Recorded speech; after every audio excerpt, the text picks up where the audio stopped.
Well, I was showing you some of the houses and the ideas that were had in the 1970s for alternate construction.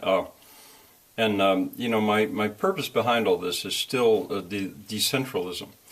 Well, I've found looking into the past was probably more valuable than looking at the flights of fancy that so many young people, or well, people were making in the 1970s.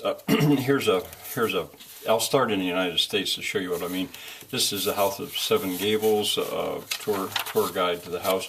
To see what people did before they started to go through so much energy as we have now. I mean, there's a fireplace, for example, in a living room. See how low the ceilings are? The fireplace, the chimney's right in the center of the house, which is where chimneys should be, or at least inside houses anyway. I don't think I've actually ever been to this house, but anyway, how about that? Look at the way it's framed. That's been put there to support it later.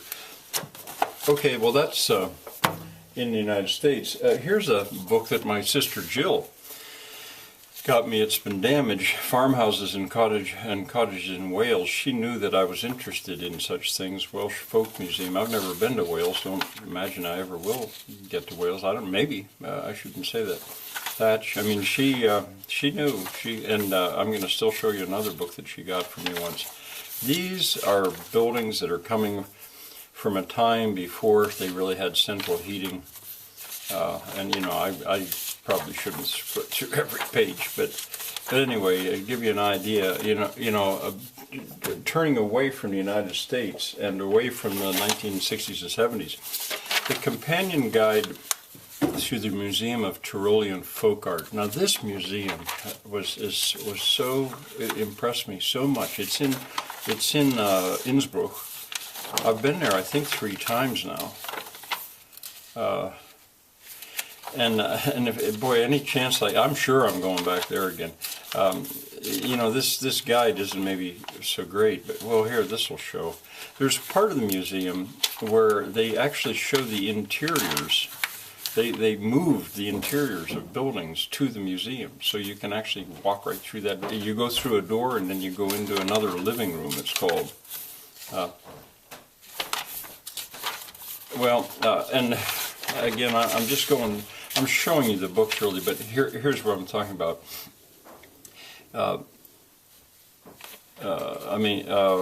Wait, this is looking, types of houses, living rooms. Yeah, this is looking down, this is in plan. Living rooms, here's where you can go right from one living room to another living room to another living room. Oh, I got to get back there. I suspect I'm going to get back there. That's the first floor, second floor living. I suspect I will get back there within a year or so. Got to get there. All right, that's in Innsbruck. I suppose you'd have to go looking for it. Now, farmer's house. I was never to this museum. I'm sure I wasn't. But I think in my desperation for capturing this, one of the times that I was in, probably when I was in Innsbruck, I bought this just because I so much wanted to have a record. See, that's what's called a tile oven, a kakelofen. And what I've built down in the barn is in effect this. And this is such a different way of thinking. You get that whole massive masonry thing warm.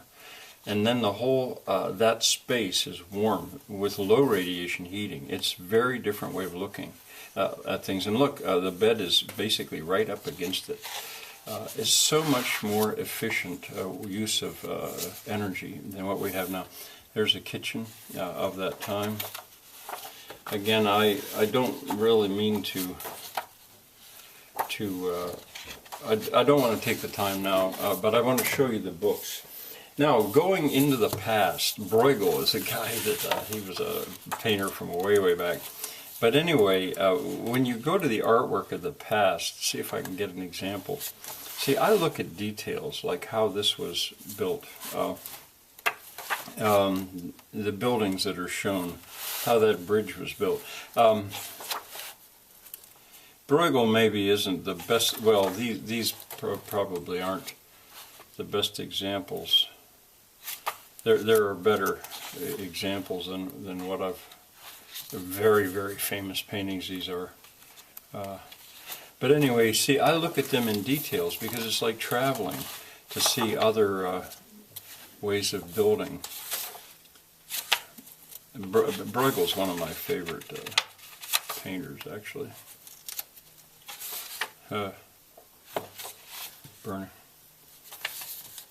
See, I look at these details, and when I travel, which I'll soon be doing, traveling to Germany, Northern Europe, Germany, I'm going to be looking at details like that.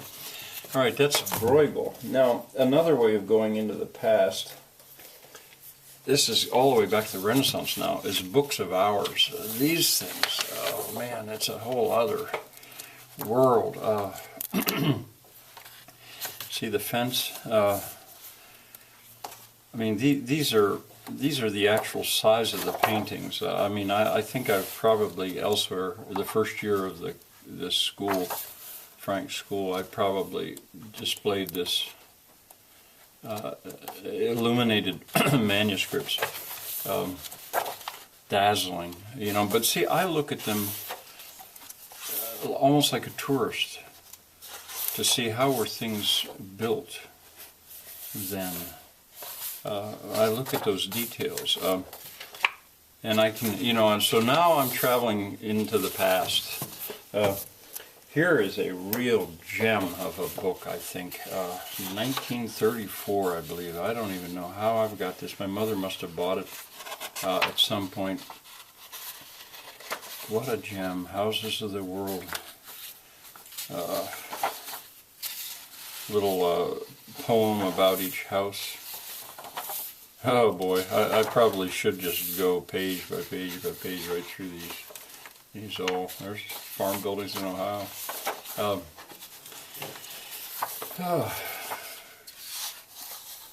Beautiful. And then finally, for today anyway, I want to end with this book. Once again, my sister Jill got me this book, and I've just worn it out. This is Fachwerk, or timber framing. And one of the main things I'm going to go to see, besides my friends in Germany, what we actually, once we hit the road and start traveling, it's going to be to see Fachwerk. And now this is Swiss, and it's organized by country. This fascinates me because they put the siding on the inside of the frame, which is where I think it should go. This is more like what is seen in Germany, I think. It's written in German. Well, Scandinavian. And I'm sure we'll see lots of this, because we're going to actually go for that purpose. Here comes the cat to take a look. So it's like, and timber framing, I think I'll show, take a video and just show you some of the books I have about timber framing, because when I come back from Europe, I've actually been invited to speak, give a speech about the timber framing that I see in Germany. See the stork's nest up there? All right, well, these are treasures of mine, and thank you, Jill, for that book. I have used it so much. All right, see you for today.